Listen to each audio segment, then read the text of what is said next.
subject today, so I'm going to be changing this topic here um, on the fly. So here we go. Toxic positivity. Toxic positivity. And you might be thinking, where do you get all these ideas? What are you talking about? There's an arc. There's a full battery here of things that need to be discussed and dialogued about. And so that's what we're doing. So today I'm going to talk about a version of psychological health that has become deeply embedded in the popular conversation. And it's organized around the management of emotional experience toward only positive outcomes. It's the idea that the disciplined and healthy person is the one who can maintain a predominantly positive orientation toward their life and their circumstances, or who can find the meaning in difficulty, or can reframe the negative, can practice gratitude with enough consistency that the emotional weather is predominantly always favorable. And if you're not there yet, you're working toward it, right? You just got to look at the bright side. Now, this sounds interesting because the destination is positive, is the positive orientation. Sounds good, right? And anything that significantly departs from it in this space is something that should be managed and changed. So I want to examine this idea with clarity and carefulness today. Not because, positive emotional experience is bad. It is not bad. I mean, joy and gratitude, hope, satisfaction, love, delight, these are valuable and real, and they're worth cultivating. Matter of fact, we're supposed to do that. But the cultural move that has happened in which positive emotional experience has been promoted from something that occurs in a life or a full life to a standard that a psychologically healthy person should be reliably able to produce. What has happened there is that this has produced a significant and largely unexamined cost. And the cost is a suppression of reality. Okay? The real includes a great deal that is not positive. I mean, grief is real. Anger, real. Fear, it may not be justified, but it's real. Despair is real. Loneliness is real. Confusion is real. Envy, real. Shame, real. And these experiences are not signs of emotional or psychological failure. They're part of the texture of a human life that's lived honestly and authentically. And they carry information. They have a purpose. And a person who has learned through the positivity culture to move away from them and avoid them quickly and to get away from anything that may cause it or be around it. That's like saying, I don't want to be around another human being. Or to reframe them quickly, to replace them with something more approved. This person is one who is losing access to a significant portion of the information that their own experience is providing for them. Toxic positivity is not positivity. It is the obligation to perform positivity. And the social and sometimes internal pressure to present and experience oneself as, oh, I'm okay, I'm good, everything's great. Predominantly grateful or growth-oriented in contexts where genuine honesty would produce something different. And that obligation, however warmly it may be enforced, is self-betrayal. It's the requirement that a portion of your actual experience be made invisible in order to maintain the image of the correct orientation that you're supposed to have, which is, as we've been examining throughout this series, the definition of wearing a mask. So what really gets lost here? I mean, what gets lost when this happens? I mean, when the real is suppressed. What gets lost is simply not the unpleasant emotions. What gets lost is the information, the data, the beauty that they carry. And that information is some of the most important data available for genuine self-understanding and genuine life navigation.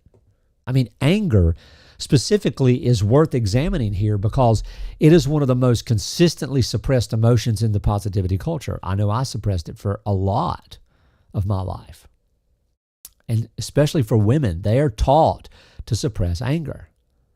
But increasingly, for anyone who has internalized the idea that anger is an ungoverned and therefore undesirable state, anger is not an ungoverned state. It's a signal. It's the signal that something important has been violated, and it's something you feel in your body. It's telling you that a boundary's been crossed, or that something unjust is occurring, or that something genuinely matters, and something that genuinely mattered is being threatened. I mean, a person who has learned to suppress anger or to reframe it as something to be managed or let go of very quickly is someone who's losing access to one of the primary signals that tells them where their actual values are and what is genuinely at stake for them in their life. And a person without access to that signal is less able to act from genuine conviction, less able to maintain genuine integrity, less able to know in real time when something requires a response that the politeness of positivity culture does not allow. Grief, in like fashion, is information, not just the processing of loss, though it is also that, but grief tells a person what mattered, something mattered. You cannot grieve what you did not care about. And the depth of grief is proportional to the depth of the care.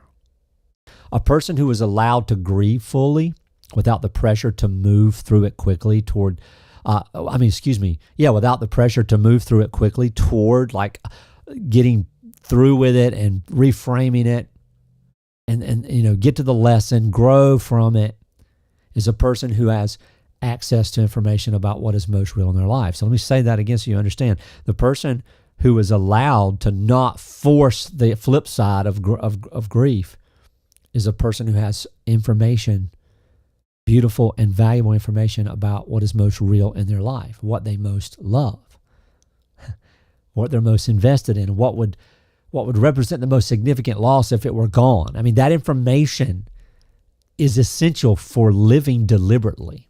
And it's information that the suppression of grief in the name of being positive and resilience just completely snatches away and erases.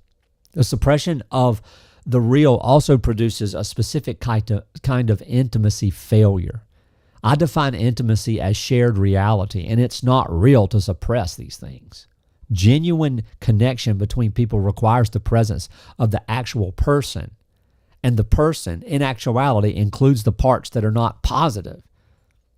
In a relationship where one or both people are constantly presenting the approved emotional range, that, difficulty has to be constantly or consistently reframed before it has been shared, where grief and anger and fear and confusion are processed privately, and the only resolution is brought into the resolution is brought into the relationship. It's hard to say those two words together. Resolution of the relationship is a relationship between two curated selves, two actors. It can be warm, it can be functional. What it cannot be is genuinely intimate, because intimacy requires the willingness to be seen in the state that has not yet been resolved. And the positivity culture specifically progresses against that willingness. So let's talk about the full register here. Let me describe what the full emotional register looks like, expressed and experienced without the obligation of the positivity performance, and what this full register makes available to you. Now, I'm not romanticizing difficulty or suggesting that suffering is inherently valuable, though I do believe it has value. I'm describing what becomes possible when a person has access to the fullness of their emotional experience rather than the performed and curated portion of it. The first thing that becomes available is genuine presence. A person who is not managing their emotional experience toward a preferred outcome is available to be in the experience that they're having in the moment. And this quality of presence, which involves no suppression and no performance. If you're suppressing or performing, you are not present. You are avoiding. This quality of presence is detectable by the people around them in energy alone. It reads as real, and real in a world full of curated presentations is one of the most compelling things available. Not because it's dramatic, because it's unshakably genuine. And genuine has a quality of contact that no amount of positive presentation can produce or replicate. The second thing that becomes available is genuine resilience, not the performed resilience, I'm okay, or someone who've learned to bounce back quickly and present the reframe before the grief has even been felt. Genuine resilience, the capacity to encounter real difficulty, to be fully in the difficulty, to feel what the difficulty produces in the body and the heart and the mind, and to come through it having genuinely integrated the experience rather than having moved past it before the integration was complete. This kind of resilience is not quick, but it is real, it is true. And it produces a different quality of a person, or a different quality of person and in a person than this managed bounce back nonsense that the resilience culture has been teaching. A person who has genuinely grieved something, through the whole process, experienced it, witnessed it, felt it, is different from a person who has reframed something immediately or quickly. The difference is in the ground they're standing on afterward. What I want to offer today is, of course, is not a program for being more negative. Although I don't know that would be a bad idea. I think it'd be pretty fun to see who all would want to sign up. Learn how to be a tailhole. Learn how to be negative. Let's just be the grouch. We'll put out some trash cans and become Oscar maybe. What I'm doing and offering today is permission to be honest. Now, for those of you who know my story and have read my manuscripts and seen my teaching over the last few years, you understand that I enter into this impetus of transformation and understanding with reality as the goal and clarity as the power of that, being able to see reality.